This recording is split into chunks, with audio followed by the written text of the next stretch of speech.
우리 선배들이, 믿음의 선배들이 구원을 받았던 사람들, 이런 사람들의 생애를 살펴보면서 그들이 어떻게 승리했는지, 그러면 우리들에게 퍽 도움이 되지 않겠어요?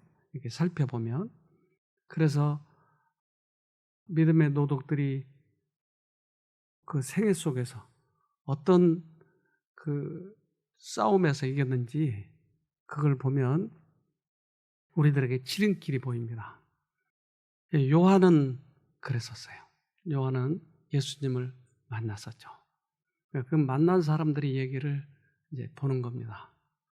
요즘에 코로나 때문에 이제 이혼이 들었어요. 가정이 파괴가 되는 거예요. 코로나19가 가정해체 위기까지 확산되고 있습니다. 자택 격리 시간이 길어지면서 도시 범죄는 줄어든 반면 가정폭력과 이혼은 급증한 건데요. 그래서 영국, 미국 이런 데 이혼이 급격히 늘어나는 거예요. 왜 코로나하고 가정 이혼과 연관이 있죠? 어떻게 생각하세요? 왜 연관이 있죠? 같이 있는 시간이 더 많으면 더 좋잖아요? 그런데 이게 이 한 나라에 국한되는 게 아니고 중국도 점점 늘어나더라고요. 신종 코로나 바이러스 감염증 사태가 장기화하면서 중국에서는 이혼이 급증하고 있다는 소식이 전해졌다. 9일 중국 관영 글로벌 타임즈 등에 따르면 중국 북서부 산시성 시안의 일부 혼인 등기소가 지난 1일 영업을 재개한 후 기록적인 이혼 요청이 밀려들었다. 네. 왜 그럴까요? 같이 있으면 더 행복해야 될 텐데. 그래서 이러한 어떤 증세들이 가정이 지금 어떻게 돌아가고 있는지에 대해서 보여줍니다. 어쩌면 한국도 많이 늘어나리라고 생각을 합니다. 저도 과거에 그랬으니까요. 그래서 제가 옳다고 하는 것을 무시당하거나 또 그러면 화가 나는 거예요. 그래서 이제 이 화를 진정시키려고 하면 또 한쪽의 생각이 우유부단한 사람처럼 느껴지는 거예요. 그러니까 남자는 패기가 있고 기백이 있어야 되는데 자꾸 그걸 짓누르려고 하면 좀 남자가 아닌 것 같은 이런 생각이 자꾸 드는 거예요. 근데 이러한 그 격발하는 성격이 어디서 온지를 나중에 조금씩 알게 되게 됐어요. 근데 예수님을 믿는데도 이 생각이 끊임없이 나에게 올라오는 거예요. 근데 예수님의 제자 중에 이제 요한이라는 사람이 이 부분에 있어서는 챔피언이에요. 그래서 그 요한은 어떻게 해서 그가 이러한 것을 극복했는지를 이 성경에서는 자세히 우리에게 보여줍니다. 교만하고 주제넘고 명예에 대한 야망을 가졌을 뿐 아니라 성급하였고 해를 받을 때에 분개하였다. 그와 그의 형제는 우레의 아들이라 불리웠다. 악한 성질, 복수하고자 하는 욕망, 비평하는 정신이 사랑하는 제자 속에 있는 전부였다. 요한은 본성적으로 해로운 품성의 결점들을 가지고 있었다. 곧 그는 자만스럽고 야심적이었으며 화를 잘 내고 남을 멸시하기를 잘하고 남에게 곧잘 해를 끼쳤다. 네. 그래서 요한 속에 있는 것을 지금 자세히 펼쳐놨는데 그게 화 잘 내고 욕심 많고 복수하고 이런 정신이 그의 전부였는데 이 나쁜 건 다 가지고 있는 이가 어떻게 요한이 사랑의 제자가 됐을까 하는 거예요. 저는 우리 아이들을 잘 교육시키기 위해서 사실은 여기에 들어온 거예요. 어렸을 때부터 이런 한적한 곳에서 교육하는 것이 좋을 거라고 하는. 그러니까 내 생각으로는 옳은 것을 아이들에게 가르치는 거예요. 그래서 조금이라도 이렇게 틀린 행동을 한다든가 또 음식을 잘못 먹는다든가 그러면 단호하게 했어요. 그래서 제가 신앙을 받아들인 다음부터 꽤 그런 부분에 이제 철저했는데 사탕을 누구한테 얻어먹어서 이렇게 불룩돼 있으면 탁 때려가지고 빼버렸어요. 사탕 못 먹게. 나는 아주 철저한 거니까. 그런데 내가 예수를 알면 알수록 그게 너무나 실수였다고 하는 것을 알게 됐어요. 인격을 무시해버리고 내 생각에는 옳았지만 그것이 결국은 아이들에게 똑같은 것을 가르쳐주는 결과가 된 거예요. 그래서 부모의 행동을 따라서 하는 것이죠, 애들은. 그러니까 내 생각에는 옳았지만 철저했지만 그것이 큰 안목에서 보면 얼마나 경솔한 짓이었는지를 점점 아이들이 자라면서 깨닫는 거예요. 이 똑같은 게 내게 있는 똑같은 것이 그들에게 이렇게 비춰졌을 때 잘못했다 이거. 부드럽게 친절하게 그들을 다뤘으면 그들도 그렇게 나를 나중에 대해주지 않겠어요? 근데 이게 그 아이들을 볼 적마다 그런 생각이 든 거예요. 그 생각이 옳은 대로 내가 욕망대로 했지만 그게 잘못된 거예요. 그래서 돈 버느라고 바빴고 그때는 그런 생각하는 것을 사치라고 생각을 했어요. 여유 있게 애들하고 어디 놀러 가고 아이들과 교제를 나누고 이런 것은 사치라고 생각해요. 지금 돈을 벌어서 빨리 경제를 해결해야 되니까. 그런데 그러한 제가 가지고 있던 이 성격 그것이 꽤 요한에게도 많이 가지고 있었더라고요. 근데 요한이 어느 마을에 복음을 전하러 가는데 예수를 믿은 다음에 따라가 다닌 다음에도 그 복음을 안 받아들이니까 요한이 이렇게 얘기합니다. 누가복음 9장 54절로 56절. 이것을 보고 예수님의 제자인 야고보와 요한이 말했습니다.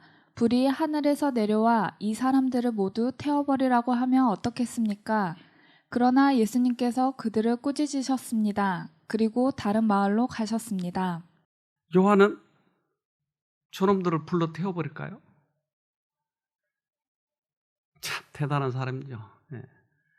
근데 그가 생각할 때는 이렇게 생각한 거예요. 그들의 주님께 나타난 냉대와 질투와 불경은 그들을 경악과 분노로 충만하게 하였다. 야고보와 요한이 특별히 흥분하였다. 그들을 매우 높이 존경하는 그분께서 이렇게 대접하는 데 대하여 즉시 형벌을 내리지 않고 지나치는 것은 너무도 큰 잘못인 것처럼 보였다. 그들 생각에는 옳아요 이게. 그래서 아니 감히 우리 선생님한테 이렇게 대하다니. 그들 생각은 옳았지만 그 성격이 불같은 것 이것에 대해서는 못 보고 있었다 이 말이죠. 그래서 요즘에 분노 장애, 분노 조절 장애. 그래서 그 우리 항공회사에서 제일 큰 회사 그분들도 그것 때문에 지금 망해가고 있잖아요.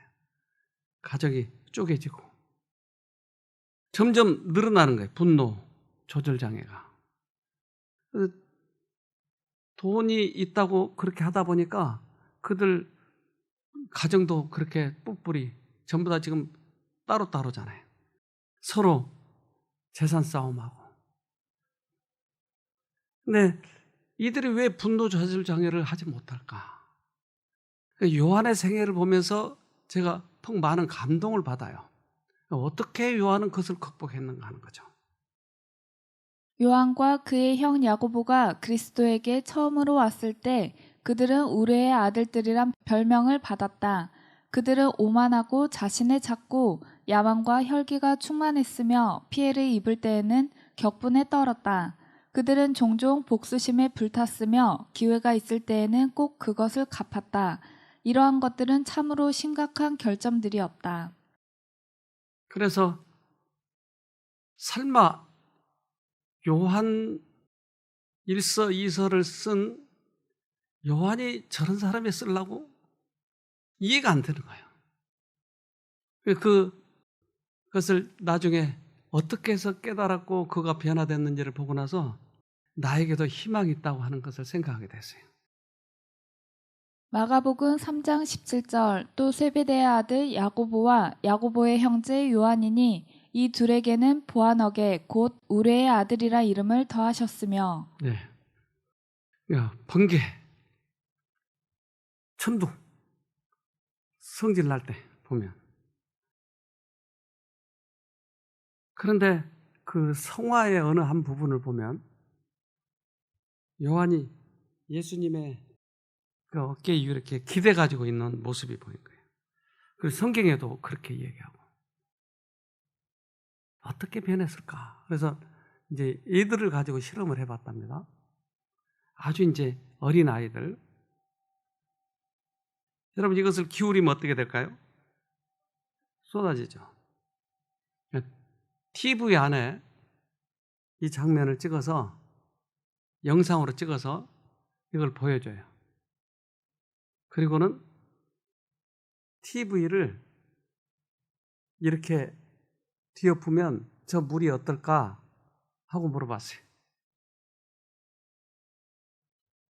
그랬더니 아이들이 대답을 하기를 네모 상자를 뒤집으면 주스는 어떻게 될까? 그랬더니 애들이 대답하기를 똑같이 엎어져요. 또 어떤 아이는 쏟아져요. 이렇게 대답해요. 그러니까 저 주스는 TV라고 하는 것 속에 같이 동일시 보는 거예요. 그러니까 TV와 컵은 같이 쏟아진다고 생각한 거예요. 근데 어른들은 그렇지 않잖아요. 어른들은 저거 그 속에 있는 하나의 영상에 불과해 라고 생각하는데 애들은 그대로 이것을 받아들인 거예요. 그러니까 애들이 보는 것은 그대로 따라서 하려고 하는 성향이 있는 거예요. 그래서 이것을 실험을 해봤답니다. 세 그룹으로 나눠가지고 제일 위 그룹은 그 장난감 그 사람을 폭력을 휘두른 거예요. 두 번째는 이제 사랑하는 거예요. 장난감을. 세 번째는 그냥 무관심하는 거예요. 그래서 이 세 그룹을 가지고 실험을 했어요. 그래서 첫째 그룹은 어른이 가서 팍 장난감을 두들겨 패는 이러한 장면을 보여줬어요. 발로 차고 칼로 찌르고. 이제 두 번째 그룹에는 사랑하고 안아주고 뽀뽀도 해주고 그리고 세 번째 그룹은 무관심하는 거예요. 있는지 없는지 모르는 것처럼. 근데 이 세 그룹의 아이들이 어떻게 그들이 이제 장난감을 대할 때 그 반응을 했는지를 보여주는데 공격 행동을 본 아이는 그대로 공격을 하는 거예요. 칼로 찌르고. 근데 무려 9명 중에 7명이 똑같이 모방을 했어요. 그 아이들의 이 모방력은 대단한 거잖아요. 보는 그대로 따라서 하는 거죠. 친절한 행동한 아이들 7명 중에 3명이 똑같이 친절하게 나타났어요. 그러나 나머지 애들도 공격하지는 않았어요. 무관심한 행동은 어땠을까요, 그럼? 똑같이 무관심한 거예요. 보는 척 마는 척. 근데 6명 모두가 무관심 행동을 모방했어요. 여러분, 너무나 무서운 결과잖아요? 그렇다면 우리가 애들에게 어떻게 대하죠? 똑같이 닮아버린 거, 이게 무섭잖아요? 우리가 교훈을 주는 것이 중요한 게 아니고 내가 어떻게 살아가느냐에 따라서 아이들이 나를 닮아버린다고 하는 거예요. 이게 무서운 거예요. 그러니까 우리들의 뇌는 그렇게 생겼다고 하는 거예요. 보는 것을 그대로 닮아버린다 이 말이에요. 그래서 제가 언젠가 미러 뉴런에 대해서 설명을 했는데 우리의 뇌 구조는 그렇게 똑같이 감정과 행동을 똑같이 하려고 하는 그러한 뇌의 기능이 있다고 하는 것이. 그래서 똑같이 한다고 해서 미러, 거울 뉴런인데 우리의 뇌는 그렇게 생겼기 때문에 내가 누굴 쳐다보느냐에 따라서 내가 닮아버린다고 하는 것이에요. 그리스도의 인격을 바라봄으로써 우리는 그분의 형상으로 변화함을 입을 것이다. 그리스도의 은혜만이 우리의 마음을 변화시킬 수가 있다. 그렇게 되면 우리는 주 예수의 형상을 반사할 것이다. 그러니까 그분의 형상만을 바라보면 그분의 형상을 내가 닮아버린다고 하는 거예요. 근데 그런 원리는 우리들의 생애에 이것을 적용시켜야 되는데 바라봄으로써 변화되고 품성이 완전하신 그분께 윤리적으로 동화된다. 성령의 변화시키는 능력을 통하여 그의 입혀주시는 의를 받음으로써 그분과 같이 된다. 그리스도의 모습을 간직하게 되고 그것이 그의 전 존재를 사로잡는다. 네. 그러니까 바라보면 그 원리가 성령의 변화시키는 능력이 우리에게 와서 우리를 다시 재창조시켜준다. 그래서 그 원리를 자세히 보면 우리 이 과학적인 증거가 있는 마치 광합성을 한 것처럼 햇볕을 보면 들어와서 우리들의 그 속에서 산소와 수소를 분리하고 수소로 인해서 이산화탄소와 결합해서 그래서 영양분을 만들어내듯이 성령께서 바라보면 우리에게 오셔서 우리의 의를 우리에게 새로 탄생시켜준다. 그러니까 바라봄으로 우리가 변화된다고 하는 확실한 결과를 가지고 있는 거예요. 그러니까 이 아이들이 잠깐의 실험이지만 이 아이들 속에 그것이 나타나는 것이에요. 그래서 6명 모두 무관심 행동을 모방을 했고 공격적인 아이가 하나도 없었다. 정말 이런 걸 보면 무서워. 우리가 어떻게 살아가야 될지에 대해서 많이 생각해 봐야 되겠더라고요. 그의 품성이 우리의 귀감이다. 그렇다면 이 세상의 난처한 일들과 어려움을 마음에서 벗어버리고 그분께 마음을 고정시키라.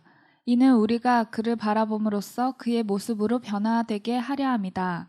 우리는 아주 효과적으로 그리스도를 바라볼 수 있을 것이며 안심하고 그를 바라볼 수 있을 것이다. 자, 바라본다는 말을 지금 다시 설명하고 있어요. 어려운 일이나 나에게 귀찮은 일들이 자꾸 나를 건드릴 때 그걸 보지 말고 예수를 바라보는 이 연습을 하라고 하는 것이죠. 그런데 우리가 지금 여기 와서 회복을 위해서 있는데 우리의 모든 관심사가 다른 데 있을 때 진전이 없는 거예요. 세상 일, 가정 일, 이런 것들로 나를 끌어가고 있는 걸 본인은 모르고 있는 거예요. 그런데 그 가정 일을 잘 해결해서 좋다 합시다.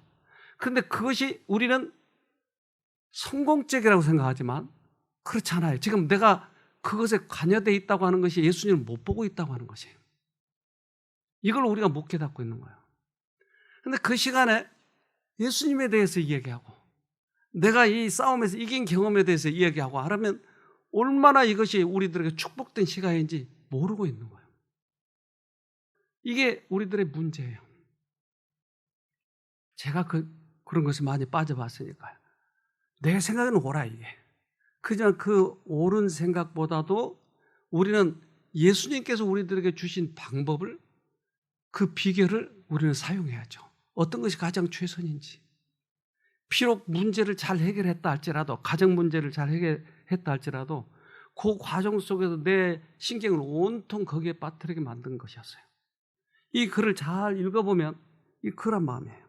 그런 말씀이에요.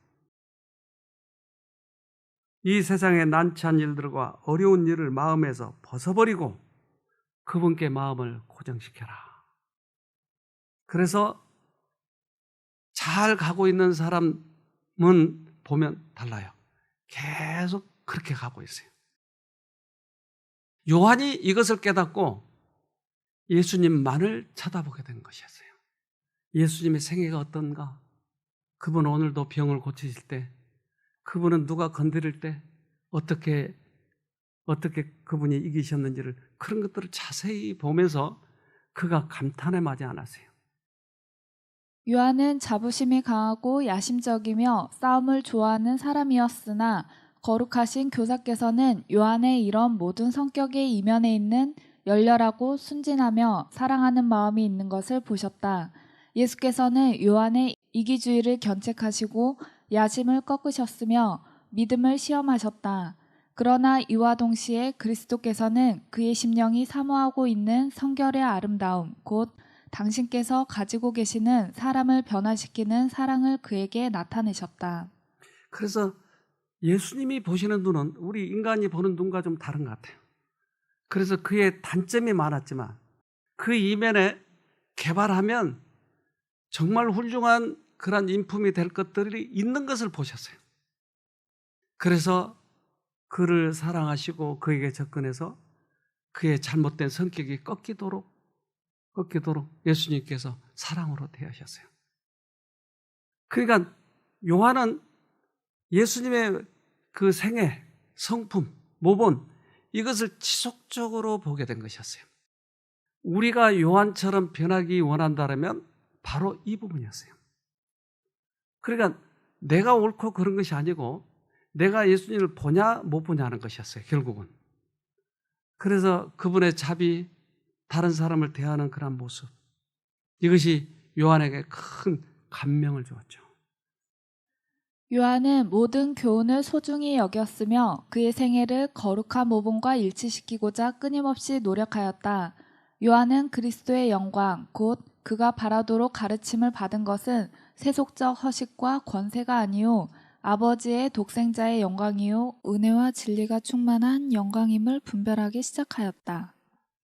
이제 우리가 그 요한의 생애에 있어서 우리가 배워야 할 점이 바로 이런 겁니다. 모든 교훈을 소중히 여기고 그의 생애를 예수님과 일치시키기 위해서 노력한 거예요. 체험적 지식. 그래서 꽤 많은 사람들이 실패한 이유는 예수님에 대해서 지식은 많이 알아가는데 그것이 우리하고 관계없는 지식이 되어버린 거예요. 내가 예수님과 닮아가도록 나의 생에 일치시키도록 노력하는 것이 아니고 이걸 지식으로 닮아 노는 것으로만 만족해버리니까.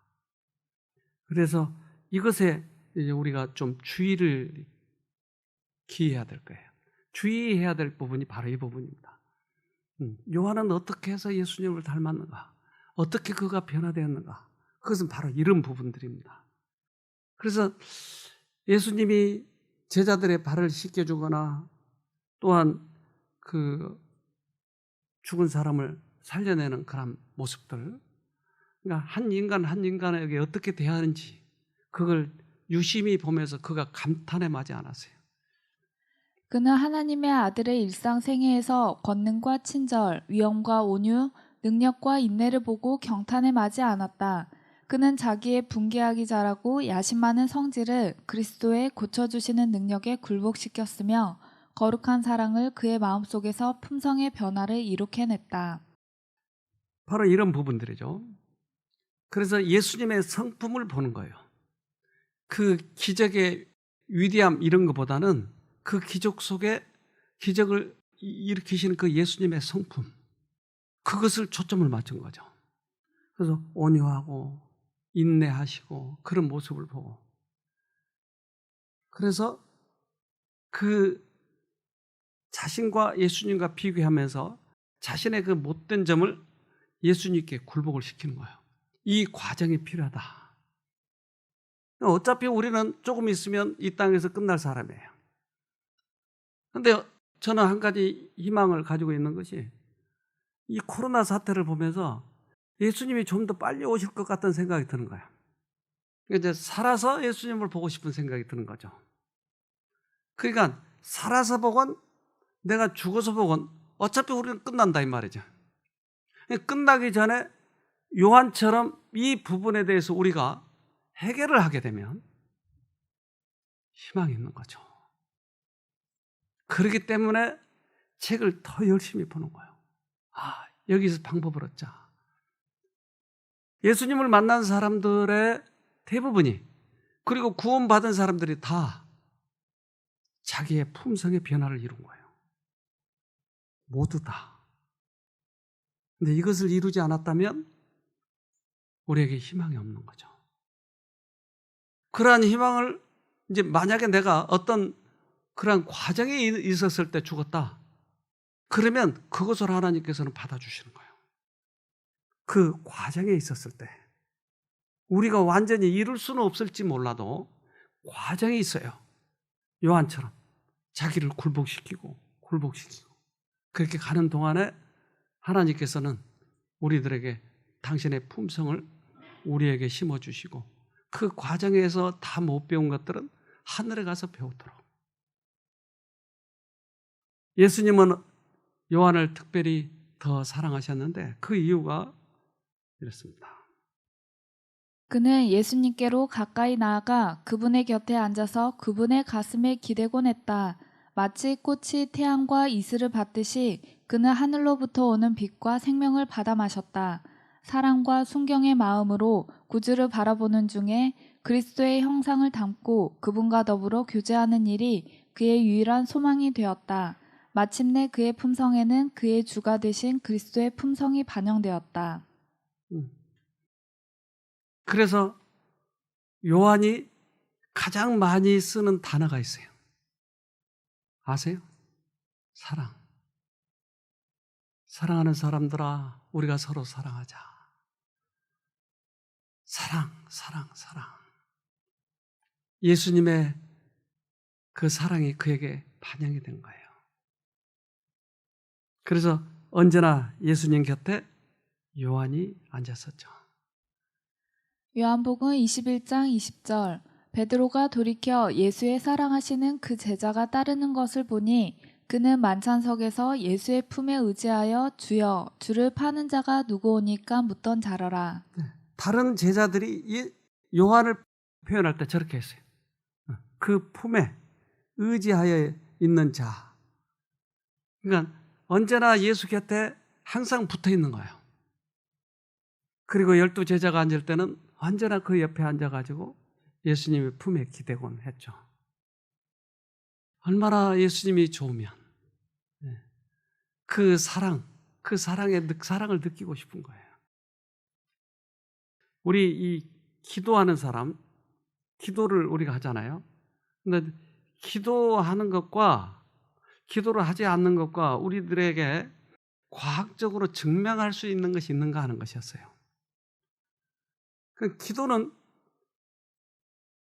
우리의 보이지 않는 무형체에 기도하고 있고 또한 외적으로 기도하는 것에 대한 능력이 보이지 않는 것이에요. 이것을 한번 과학적으로 증명해 보고자 과학자들이 이것을 이제 실험을 하기 시작을 했는데 기도에 들어가는 순간에 전두엽 쪽에서 뇌파의 변화가 많이 나타난다. 기도하기 전과 한 후에 뇌파에 변화가 생긴다고 하는 것을 알게 됐어요. 이러한 변화가.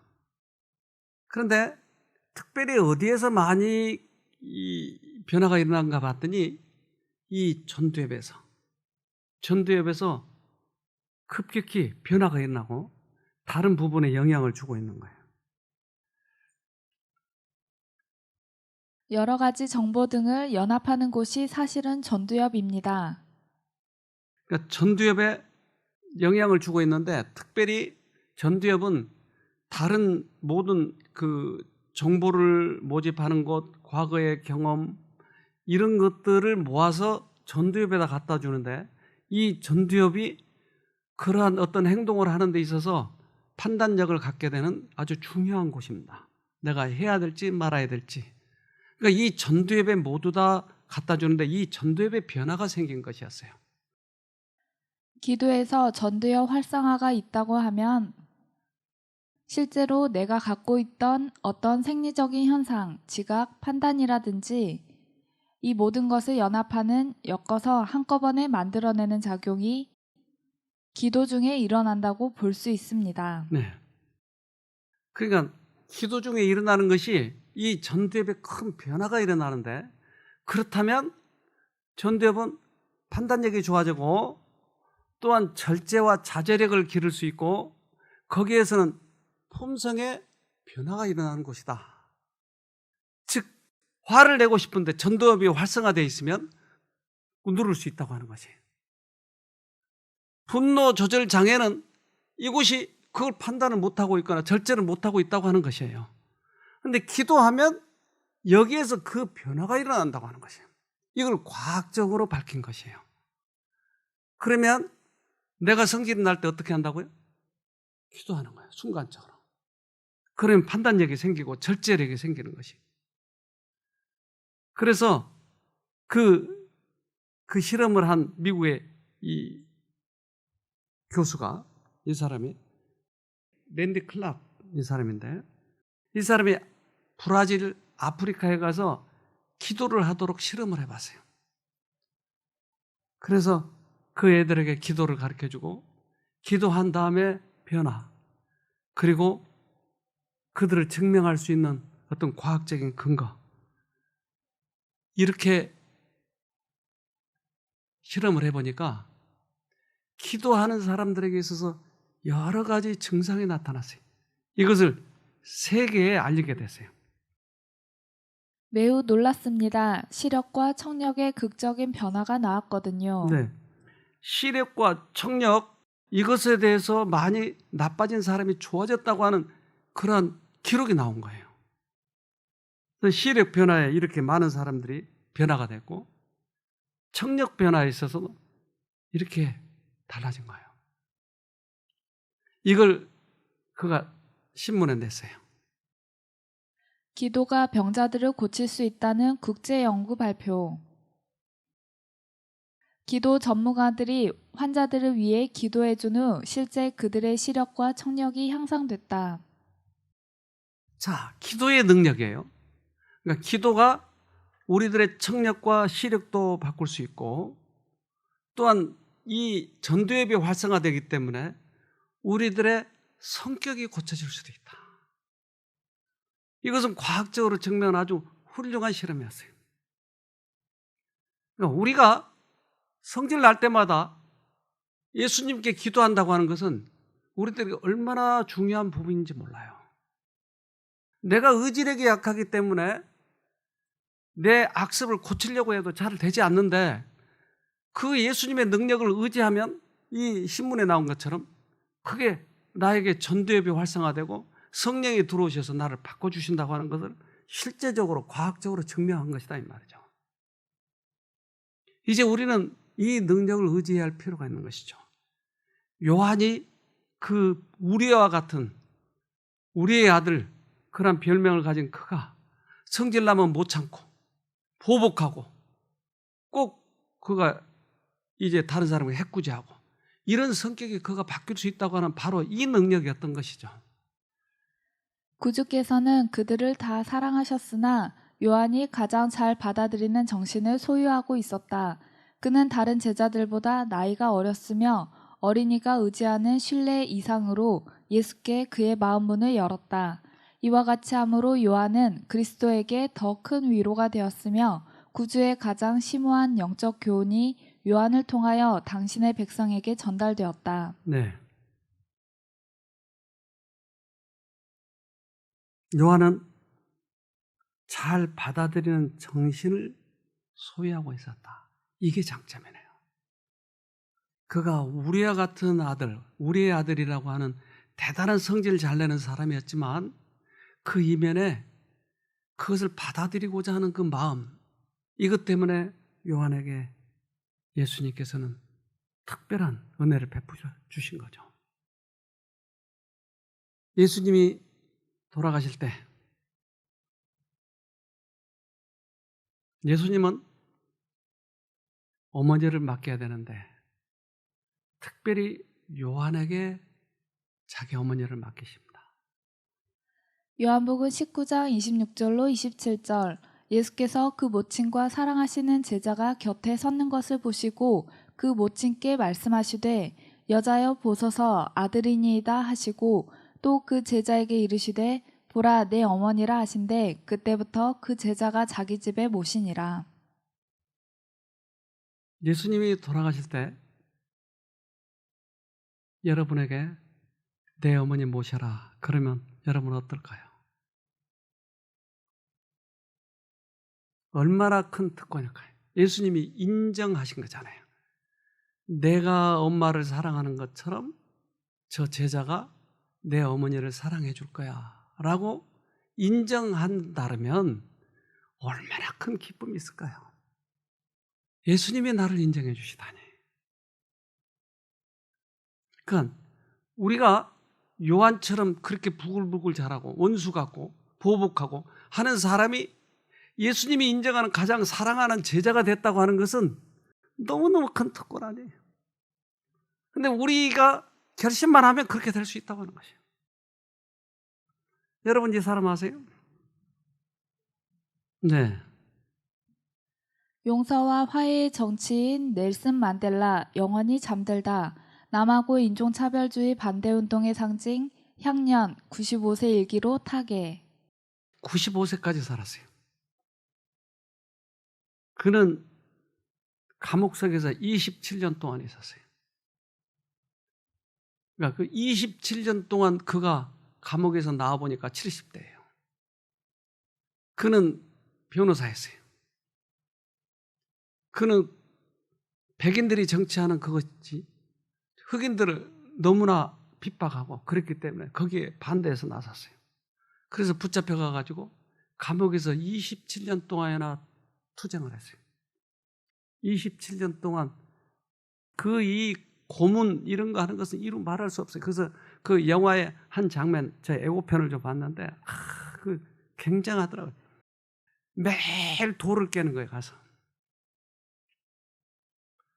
돌을 깨봐야 하루 종일 깨봐야 뭘 얼마나 깨겠어요. 자기 인내의 한계를 느끼는 거지. 근데 그가 죽었을 때 세계 대통령들이 쫓아왔어요. 사상 최대 만델라 추모식 함성의 도가니. 10일 넬슨 만델라 전 남아프리카 공화국 대통령 연결식이 열리는 요하네스버그 인근 소웨토 소재 F&B 경기장 밖에서 시민들이 애도의 노래를 부르고 있다.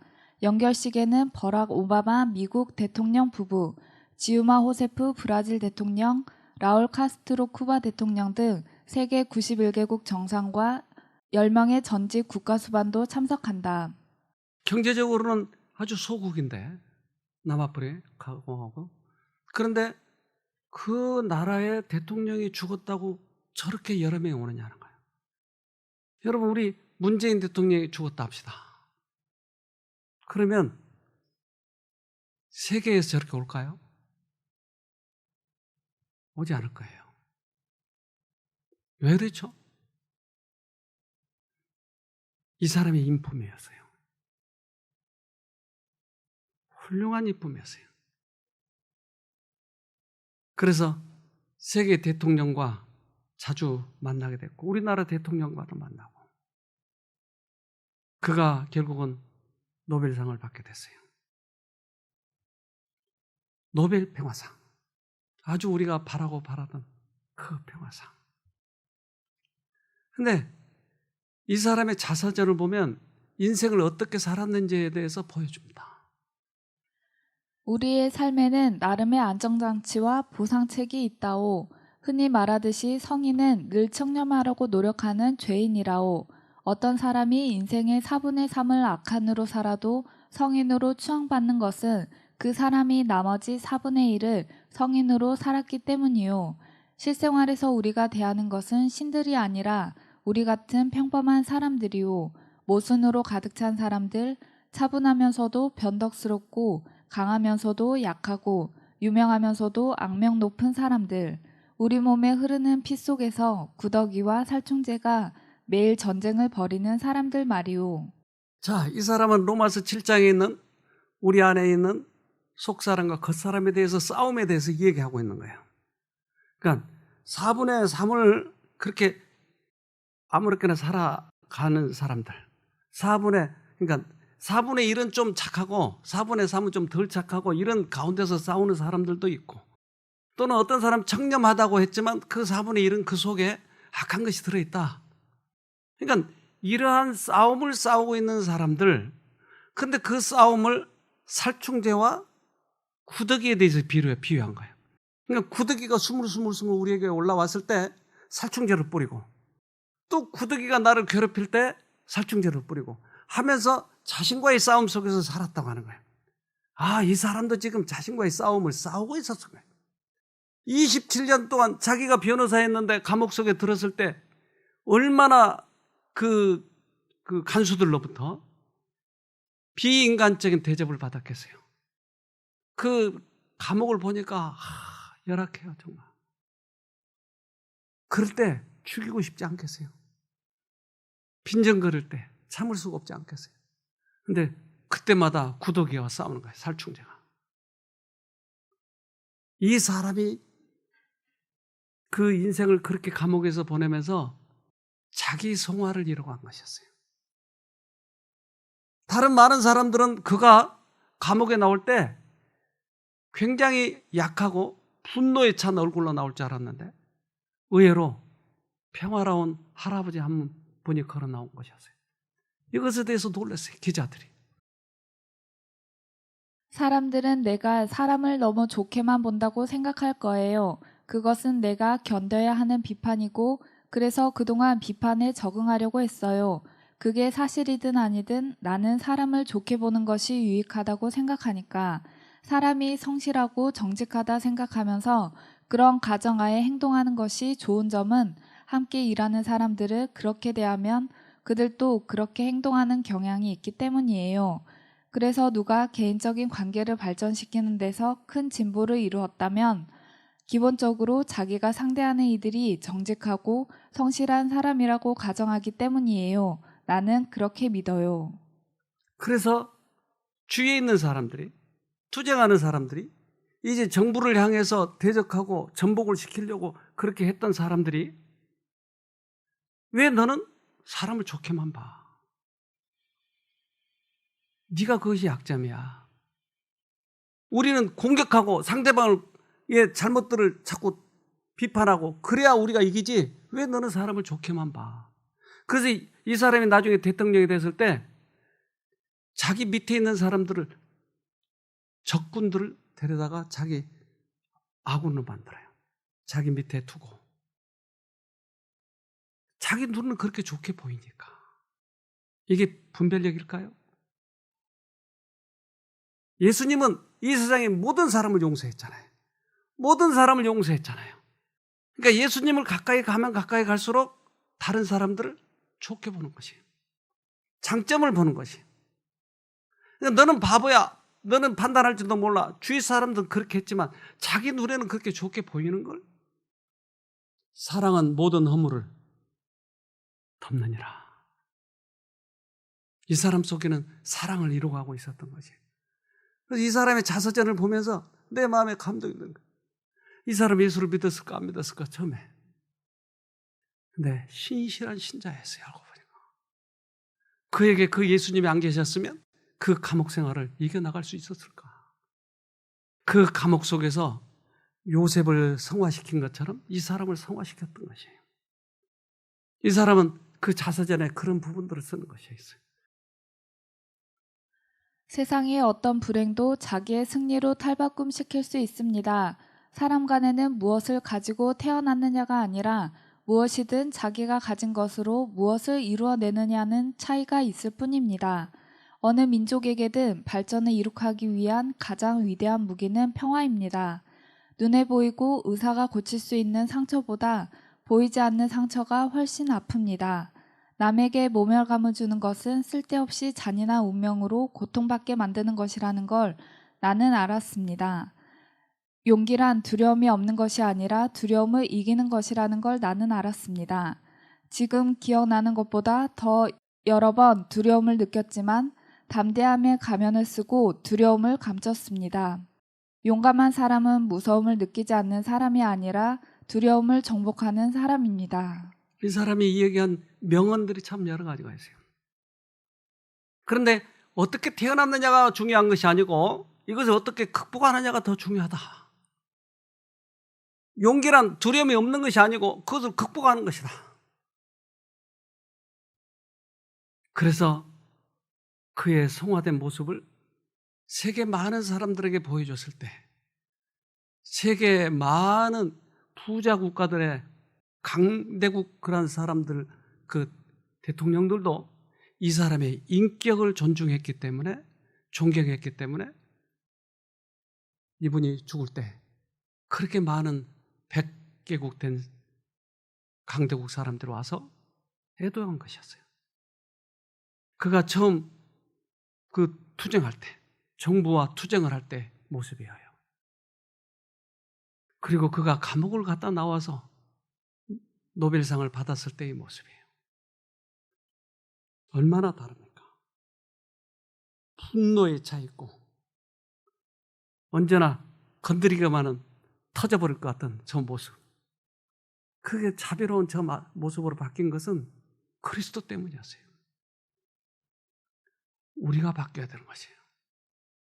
만델라가 그 하늘 유리바닷가에 설지 안 설지 우리는 판단할 수는 없지만 그의 품성이 많이 변화돼 가잖아요.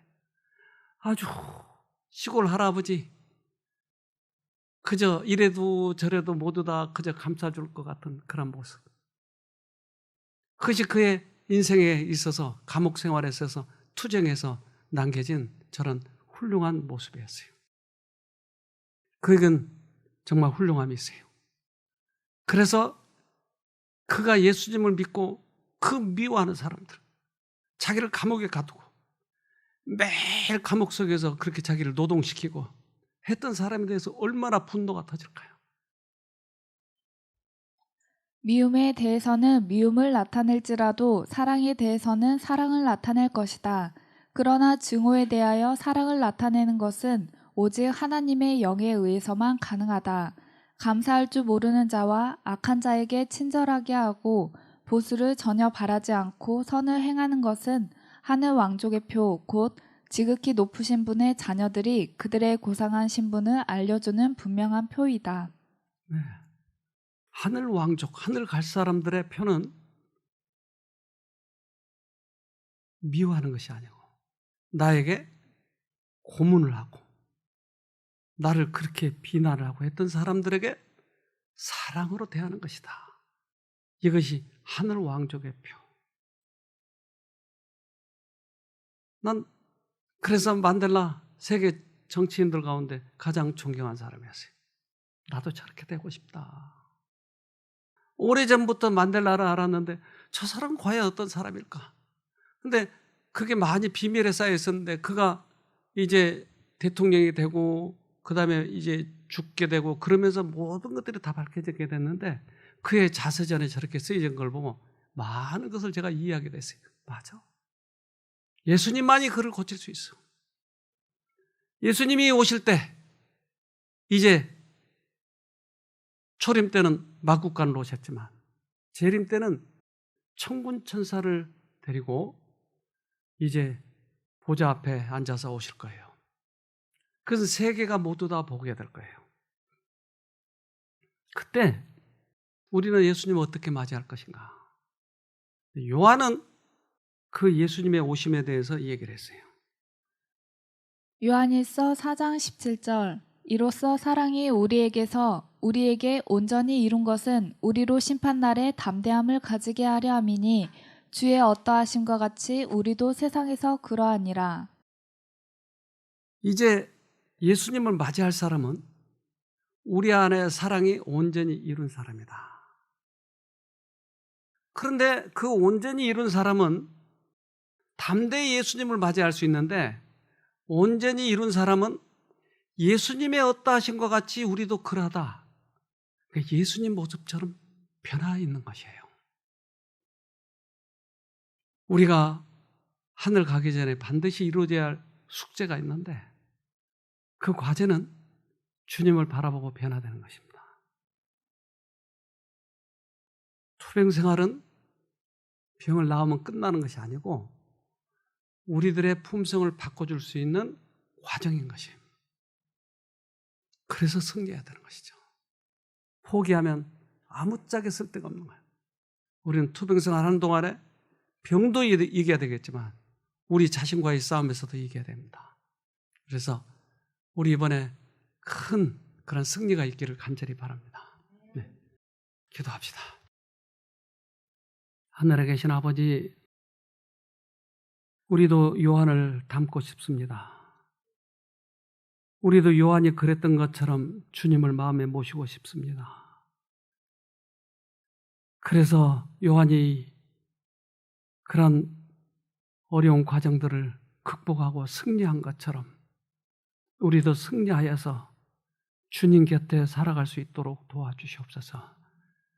또한 만델라를 그렇게 변화시켜서 세계 많은 사람들이 그를 존경했듯이 우리 또한 바꿔주셔서 많은 사람들에게 주님의 품성을 나타낼 수 있도록 도와주시옵소서. 주님을 만나면 반드시 우리를 주님께서 변화시켜 주신다고 하셨습니다.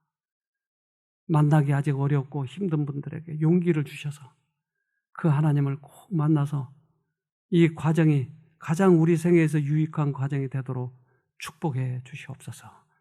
우리를 죄에서 구원하신 예수님의 이름으로 기도합니다. 아멘.